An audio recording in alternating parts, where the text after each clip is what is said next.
Class 5th. Today I am going to explain the exercises of chapter 8, Penny of Gold. So first exercise is tick the correct option.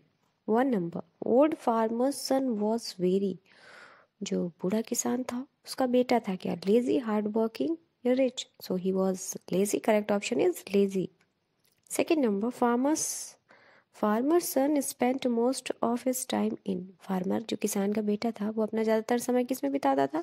Eating, sleeping या both?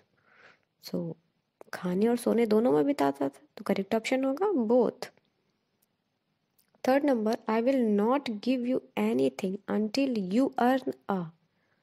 मैं तुम्हें कुछ भी नहीं दूंगा जब तक कि तुम नहीं कमाते हो क्या? Rupee, a penny of gold, large grain. So correct option is penny of gold. Fourth number, the old man took the penny of gold and threw it into the. उस ओल्ड मैन ने सोने का सिक्का लिया और उसको फेंक दिया था किस में? वेल में, पॉन्ड में या रिवर में? किस में फेंका था उसने? पढ़ा होगा आपने. वेल में फेंका था ना, कुएं में. तो करेक्ट ऑप्शन होगा वेल. 5 नंबर. The son worked hard for a. जो उनका बेटा था उसने कड़ी मेहनत की थी. कितने दिन? डे, मंथ या वीक? तो उसने 1 महीने मेहनत की थी. तो the son worked hard for a month. 6 नंबर. Are you mad? Who said? क्या तुम पागल हो गए हो? ये किसने कहा था? फार्मर ने, मदर ने या सन ने? तो जब वो उसके सोने का सिक्का फेंक रहा था उसका फादर, तो बेटे ने कहा था ना. So correct option is son. Next, fill in the blanks with the words given below. Proud son, best penny, well. आपको इसमें फिल करना है. The farmer tried his dash to make his son work.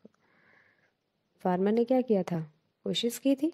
The farmer tried his best to make his son work. Correct option यहाँ पे क्या fill होगा? Fill up में best. Second number. The sun took the dash and went to the town next day.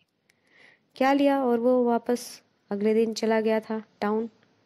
तो उसकी माँ ने उसको सिक्का दिया था ना सोने का, तो टुक द पेनी. इसमें क्या फिल होगा? Penny. Third number. The father threw the penny of gold into the. Father ने सोने के सिक्कों को फेंक दिया था किस में? कुएं में फेंक दिया था. सो करेक्ट ऑप्शन होगा well. Fourth number. I spend the whole month working in the hot. मैंने पूरे महीने कठिन परिश्रम किया गर्मी. कौन से गर्मी? तपते हुए सूरज में. तो करेक्ट यहाँ पे क्या फिल होगा? सन. 5 number. I am very dash of you. So I am very proud of you. Question answers पे आते हैं. What type of boy was the farmer son. Farmer का जो सन था वो कैसा था? किस तरह का लड़का था? तो लेजी था.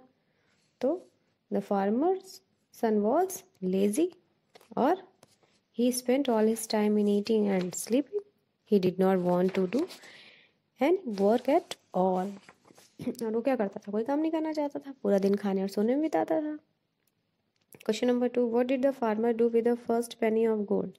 तो फार्मर ने पहले सोने के सिक्के के साथ क्या किया था? उसको कुएं में फेंक दिया था ना.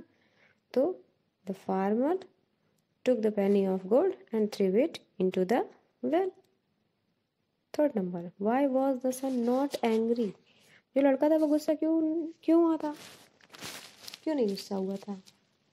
क्योंकि वो पैसे उसने तो कमाए नहीं थे, है ना. तो the son was not angry because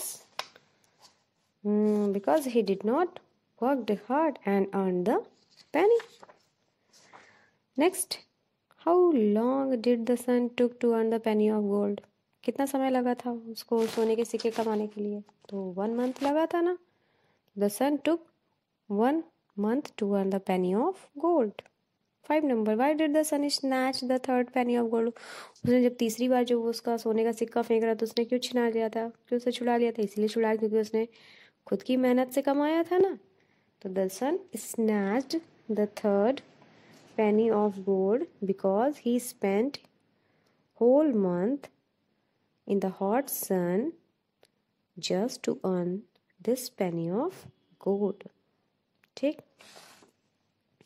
आते हैं वर्ड पावर में. What do you call these people. Right suitable words given below. This is your homework. ये ऊपर वर्ड दिए हुए आपको इसमें फिल करना है. Who can not read and right. जो पढ़ लिख नहीं सकता है उसको क्या बोलते हैं? इलिटरेट भाई जो नहीं पढ़ लिख सकेगा उसको क्या अनपढ़ बोलेंगे? तो इसमें क्या होगा, illiterate who can read and right, और जो पढ़ और लिख दोनों सकता है उसको, तो उसका अपोजिट लिटरेट यानी पढ़ा लिखा। हु लैक्स नॉलेज, जिसके अंदर नॉलेज की कमी हो, तो ignorant. And fourth number, whose wife has died, जिसकी वाइफ मर जाती है उसको क्या बोलते हैं, widower. And 5 number, who comes always in time, जो हमेशा टाइम पर आए उसको क्या बोलते हैं, पंक्चुअल। अब आते हैं बी नंबर में, join two groups of words and change the spelling if necessary. आपको इसमें क्या करना है, ये जोड़ना है और उसकी स्पेलिंग चेंज हो अगर ज़रूरत है तो दिस इज योर होमवर्क। तो ये था आपका चैप्टर 8 पेनी ऑफ गोल्ड।